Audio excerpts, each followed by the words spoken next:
کہ جس سے عورت کا چہرہ مرتے وقت روشن ہو جاتا ہے، وہ ہے پردہ۔ فرمایا پردے میں رہنے والی عورت کا چہرہ بھی مرتے وقت ایسے چمکتا ہے جیسے 14ویں رات کا چاند چمک رہا ہو، نہایت ہی خوبصورت ہو جاتی ہے۔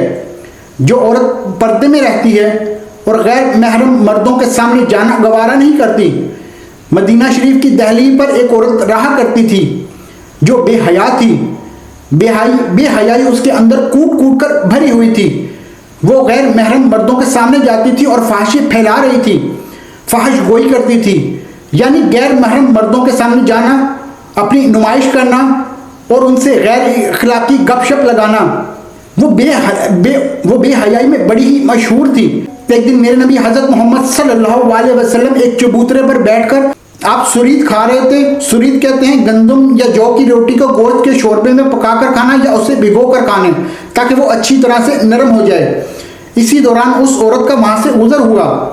جب میرے کریم نبی صلی اللہ علیہ وسلم کے پاس سے وہ عورت گزری تو آپ صلی اللہ علیہ وسلم کو دیکھ کر وہ بے حیا عورت کہنے لگی، اسے دیکھو ایسے بیٹھا ہے جیسے کوئی غلام بیٹھتے ہیں، ایسے کھا رہا ہے جیسے کوئی غلام کھاتا ہے۔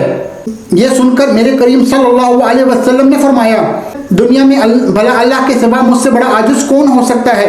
یعنی اللہ کے سامنے مجھ سے زیادہ عاجزی اختیار کرنے والا اور کون ہو سکتا ہے؟ اس عورت نے کہا، اکیلے اکیلے کھا رہے ہو، کسی سے پوچھتے بھی نہیں کہ کھانا ہے یا نہیں؟ میرے کریم نبی صلی اللہ علیہ وسلم نے فرمایا، اگر تم نے کھانا ہے تو کھا لو۔ وہ بے حیا عورت میرے کریم نبی صلی اللہ علیہ وسلم کے پاس آئی تو میرے کریم نبی صلی اللہ علیہ وسلم نے فرمایا، یہ لو اور کھا لو۔ تو کہنے لگی، نہیں نہیں، میں نے تو آپ کے ہاتھوں سے کھانا ہے۔ میرے کریم نبی صلی اللہ علیہ وسلم نے ایک لقمہ اٹھایا اور اسے دینے لگے تو کہنے لگی، نہیں نہیں، میں نے یہ بھی نہیں کھانا، بلکہ میں نے وہ کھانا ہے جو آپ کے منہ میں ہے۔ اللہ اکبر! اللہ دیکھ رہا ہے، نوری فرشتے دیکھ رہے ہیں اور اللہ کو دیکھ کر مسکرا رہے ہیں۔ میرا حبیب کیا کرتا ہے؟ اللہ دیکھ کر مسکرا رہا ہے کہ میرا محبوب اب کیا کرتا ہے۔ میرے نبی صلی اللہ علیہ وسلم جانتے ہیں کہ بے حیائی میں یہ عورت مشہور ہے۔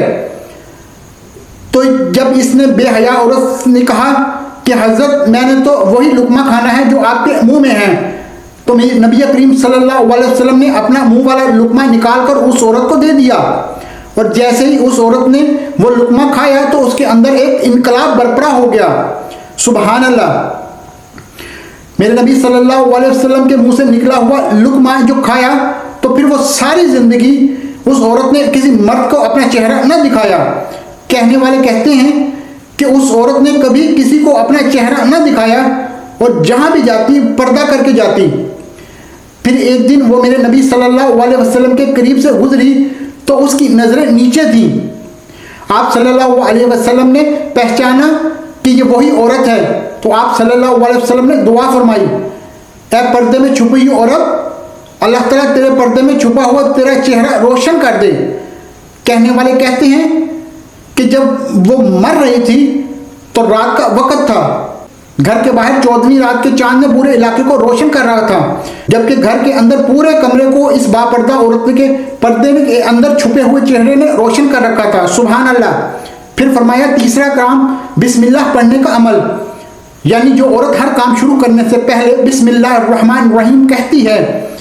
ایک عورت کا واقعہ قابل ذکر ہے کہ وہ باتوں ہی باتوں میں ہر بات میں بسم اللہ بہت زیادہ پڑھا کرتی تھی، یعنی جب بھی کوئی کام ہوتا شروع کرتے وقت اور اختتام پر بسم اللہ ضرور پڑھا کرتی تھی۔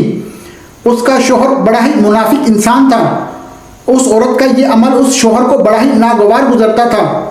اب شوہر نے اپنی اس بیوی کو شرمندہ کرنے اور بے عزت کرنے کی غرض سے اسے ایک تھیلی دی اور کہا کہ اسے سنبھال کر رکھ دو۔ اس بسم اللہ پڑھنے والی عورت نے بسم اللہ پڑھ کر اپنے شوہر سے وہ تھیلی لی اور بسم اللہ پڑھ کر ایک محفوظ مقام پر رکھ دی۔ ایک دن اپنی بیوی کی غیر موجودگی میں اس کے شوہر نے وہ تھیلی اٹھائی اور گھر کے اندر ایک کنواں تھا اس میں پھینک دی۔ جب بیوی واپس آئی تو کہنے لگا، وہ میری تھیلی جو میں نے تمہیں دی تھی مجھے لا کر دے دو۔ اس کی سوچ یہ تھی کہ جب اسے وہ تھیلی نہیں ملے گی تو میں اسے ڈانٹوں گا اور اپنا بھرپور غصہ اس پر نکالوں گا اور اسے خوب شرمندہ اور ذلیل کروں گا اور کہوں گا کہ یہ تیری بسم اللہ، یہی تیری بسم اللہ سب کچھ کروا رہی ہے۔ بسم اللہ پڑھ کر تھیلی رکھی تو غائب ہو گئی۔ وہ عورت بسم اللہ پڑھتے ہوئے اندر گئی اور بسم اللہ پڑھتے پڑھتے اپنا ہاتھ تھیلی والی جگہ کی جانب بڑھایا۔ اللہ عز و جل نے فرشتے کو حکم دیا کہ جاؤ اور بسم اللہ کہنے والی میری اس مقدس شہزادی کا ہاتھ وہاں پہنچنے سے پہلے تھیلی وہاں رکھ دینا۔ سبحان اللہ۔ بسم اللہ پڑھتے پڑھتے اس خاتون نے وہاں سے تھیلی اٹھائی اور بسم اللہ پڑھتے پڑھتے ہی وہ تھیلی لا کر اپنے خاوند کو دے دی۔ تو ہر کام میں بسم اللہ پڑھنے والی عورت کا چہرہ بھی مرنے کے بعد روشن ہو جاتا ہے۔ نمبر 4، حضرت امام باقر رحمۃ اللہ علیہ فرماتے ہیں اس عورت کا چہرہ بھی مرتے وقت روشن ہو جاتا ہے جس کا کوئی عمل ایسا ہو جو انسان کو اللہ کا محبوب بنا دے، یعنی کوئی ایسا عمل جو کسی نوجوان کو اللہ کا محبوب بنا دے۔ حضرت عمر رضی اللہ تعالیٰ عنہ کا زمانہ تھا، مسجد میں عورتیں بھی نماز پڑھنے کے لیے آتی تھیں اور مرد بھی۔ ایک خوبصورت عورت کا راستہ ایک نوجوان لڑکا روکتا ہے۔ ایک دو دن اس نے روک کر استغفار کیا تو اس نوجوان نے جواب دیا کہ میں تیرا چاہنے والا ہوں۔ خاتون نے کہا کہ میرے مطالبات پورے کرو گے؟ تو نوجوان نے جواب دیا کہ آسمان سے تاڑے بھی توڑ لاؤں گا۔ خاتون نے کہا کہ میری خواہش ہے کہ 40 دن حضرت عمر رضی اللہ تعالیٰ عنہ کے پیچھے نمازیں پڑھ لیں، اس کے بعد 40ویں دن کی آخری نماز کے بعد یہاں میں آپ کی منتظر ہوں گی اور تیرا انتظار کروں گی۔ 40 دن نمازیں چلتی رہی اور پھر حضرت عمر رضی اللہ کا لہجہ ہو اور من کے روگ نہ دھلیں اور من میں نور نہ اترے، یہ ہو ہی نہیں سکتا۔ 40ویں دن کی آخری نماز کے بعد وہ گردن جھکا کر پورے کا پورا حیا کے لباس میں لپٹا جا رہا تھا اور لڑکی حسب وعدہ وہاں کھڑی تھی۔ کہا گزر رہے ہو، آنکھ اٹھا کر دیکھتے بھی نہیں؟ میں حسب وعدہ کھڑی ہوں۔ جواب ملا کھڑی رہو۔ حضرت عمر رضی اللہ تعالیٰ نے دل کا تعلق رب سے جوڑ دیا ہے، یعنی ایسی عورت جس کا کوئی عمل اسے اللہ کا محبوب بنا دے، یعنی جو خود بھی گناہوں سے بچتی ہو اور دوسروں کو بھی اللہ کے راستے پر ڈال دے، ایسی عورت کا چہرہ بھی مرتے وقت روشن ہو جاتا ہے۔ نمبر 5 وقت پابندی سے نماز پڑھنے والی عورت کا چہرہ بھی اللہ تعالیٰ موت کے وقت روشن کر دیتے ہیں۔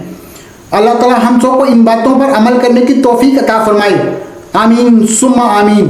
دوستو اگر آپ کو میری یہ ویڈیو اچھی لگی ہو تو میری ویڈیو کو آگے شیئر ضرور کیجیے گا اور بیل آئیکن کا بٹن ضرور دبائیے گا انشاءاللہ، تاکہ میں آپ کے لیے اور زیادہ سے زیادہ اچھی سے اچھی ویڈیو لاتا رہوں۔